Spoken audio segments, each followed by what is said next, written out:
ఆంధ్రప్రదేశ్ ప్రజానికానికి నమస్కారం అండి. నిన్న ఆంధ్రప్రదేశ్లో ఉన్నటువంటి సింహాచలం సింహాద్రి అప్పన్న దేవాలయంలో జరగరానిటువంటి దురదృష్టకరమైనటువంటి సంఘటన జరగడం మనం చూసాము. అందులో 7 మంది ప్రాణాలు కోల్పోవడం కూడా చాలా బాధాకరమైనటువంటి విషయం. అయితే ఇది ఖచ్చితంగా కూడా మనము అవాయిడ్ చేయగలిగేటువంటి అవకాశం ఉండేటువంటి సంఘటన. ఇది ప్రమాదకరమైనటువంటి అనే దానికన్నా కూడా ఇది మనిషి సృష్టించినటువంటి ప్రమాదం అని చెప్పొచ్చు. ఎందుకంటే అంత పెద్ద దేవాలయంలో సుమారుగా 2 లక్షల మంది భక్తులు వస్తున్నారు. భక్తులు వచ్చేటప్పుడు మరి రీటైనింగ్ వాల్ కట్టకుండా తాత్కాలికమైన ఫ్లై యాష్ బ్రిక్స్ తోటి ఒక గోడ కట్టి అక్కడ మట్టిని పడకుండా నిరోధించడం కోసం ఆ గోడ కట్టడం జరిగింది. అంటే ఇది ఒక నాసిరకం కట్టడం కావడం వల్ల పడిపోవడం కూడా జరిగింది. దానికి అక్కడ రీటైనింగ్ వాల్ కట్టాలి. రీటైనింగ్ వాల్ అనేటువంటిది కడితే ఆ మట్టిని అది అడ్డుకోవడానికి అవకాశం ఉంది, అంటే పడకుండా ఉండేటువంటి అవకాశం ఉంది. నేను ఇక్కడ మీకు డ్రా చేసి చూపించడం జరిగింది. చూడండి, ఇది రీటైనింగ్ వాల్. ఇది రెయిన్ఫోర్స్డ్ సిమెంట్ కాంక్రీట్ తోటి కట్టాల్సినటువంటి అవసరం ఉంది. అంటే దీనికి ఒక ఫౌండేషన్, తర్వాత మధ్యలో కాలమ్స్, దీనికి అంటే ఈ గోడ కడితే ఇక్కడ ఉన్నటువంటి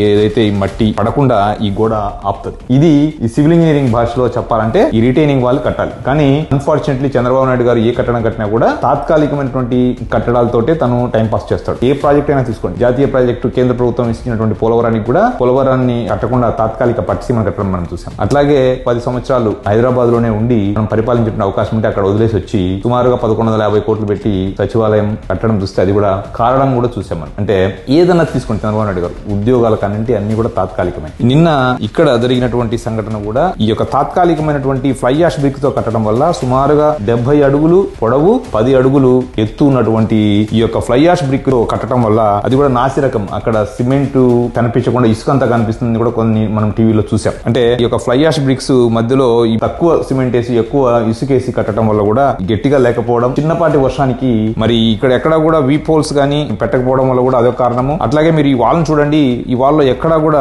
ఆర్సీసీ కాలమ్స్ కూడా వాళ్ళు వేయలేదు. అంటే జస్ట్ ఈ యొక్క 70 అడుగులకి ఎక్కడ కూడా మధ్యలో కాలమ్స్ గానీ కింద స్ట్రాంగ్ ఫౌండేషన్ గానీ లేకుండా ఈ వాల్ కట్టడం వల్ల అది ఈ యొక్క మట్టి బరువు తట్టుకోలేక పడిపోవడం జరిగింది. వర్షం పడడం వల్ల ఈ యొక్క వర్షపు నీరు భూమిలోకి ఇంకిపోయి మరి ఇక్కడ ఎక్కడ కూడా వీప్ హోల్స్ లేకపోవడం వల్ల ప్రెజర్ ఎక్కువైపోయి ఈ గోడ పడిపోవడం జరిగింది. పాపం ఒకటే కుటుంబంలో 4 చనిపోవడం కూడా మనం చూసాం. ఇది చాలా దురదృష్టకరమైనటువంటి సంఘటన. ఇది ఖచ్చితంగా కూడా ప్రభుత్వం బాధ్యత తీసుకోవాల్సినటువంటి సంఘటన. ఎందుకంటే ఇక్కడ పర్మనెంట్ గా ఇట్లా ఆర్సీసీ రిటైనింగ్ వాల్ కట్టాలి. ఆర్సీసీ రిటైనింగ్ వాల్ కడితే మీకు ఇక్కడ వీప్ హోల్స్ ఉంటాయి. సో అప్పుడు ప్రెజర్ ఈ యొక్క రిటైనింగ్ వాల్ మీద పడదు. ఇట్లా స్ట్రాంగ్ రిటైనింగ్ వాల్ కడితే పడేటువంటి అవకాశమే లేదు. కానీ ఈ యొక్క ఫ్లై యాష్ బ్రిక్ తో కట్టినా గానీ మామూలు బ్రిక్ తో కట్టిన ఈ వాల్ మాత్రం నిలబడేటువంటి అవకాశం లేదు. ఇదే ప్రమాదానికి ప్రధానమైనటువంటి కారణం. ఈ యొక్క రిటైనింగ్ వాల్ ఈయన కట్టి ఉంటే ఆర్సీసీ తోటి ఈ యొక్క ప్రమాదాన్ని మనము నివారించగలిగిన వాళ్ళం. కాబట్టి నేను ఆంధ్రప్రదేశ్ ప్రజలకు చెప్పొచ్చేది ఏంటంటే ఈ యొక్క ప్రమాదం ఏదైతే జరిగిందో ఇది ఖచ్చితంగా కూడా ప్రభుత్వం యొక్క పొరపాటు వల్ల జరిగినటువంటిది. టెండర్లు పిలవకుండా కూడా ఈ యొక్క వర్క్ ఇచ్చినటువంటి పరిస్థితిని మనం ఈ రోజు చూడొచ్చు. ఈ యొక్క సంఘటనకు కారణమైనటువంటి వాళ్ళని ఖచ్చితంగా కూడా ప్రభుత్వం బాధ్యత వహించి వారిని కూడా బాధ్యులుగా చేయాలని చెప్పేసి నేను ఒక ఎన్ఆర్ఐగా విజ్ఞప్తి చేస్తున్నాను.